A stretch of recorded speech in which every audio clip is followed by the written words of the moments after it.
নিষিদ্ধ হয়ে গেছে, কি ওই মানবো নাকি? দেশের মানুষের মানবো না, আন্তর্জাতিকভাবে মানবো?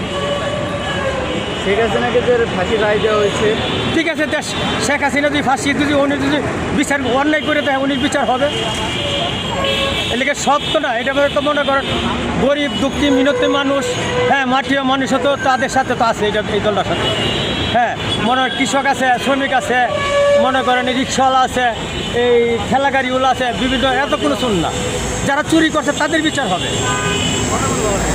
না এটাকে কি না। দেশে নৈরাজ্য, দেশে এখন মনে করেন বর্তমানে ব্যবসা বাণিজ্য সকল দিক দিয়ে বর্তমানে মানুষের মনে হাই উত্তাসী করতে হাই উত্তাসী, আর মানুষের মনে ঝলমল করতেছে মাননীয় প্রধানমন্ত্রী শেখ হাসিনারে, বুঝছেন? দেশ বিদেশে স্বয়ংসম্পূর্ণ দেশের মানুষও উনির জন্য 560টা মডেল মসজিদ তৈরি করছে। উনি পাইতেছে না, উনি অবশ্যই সৎ গায়ে দাঁড়িয়ে পাইতেছে।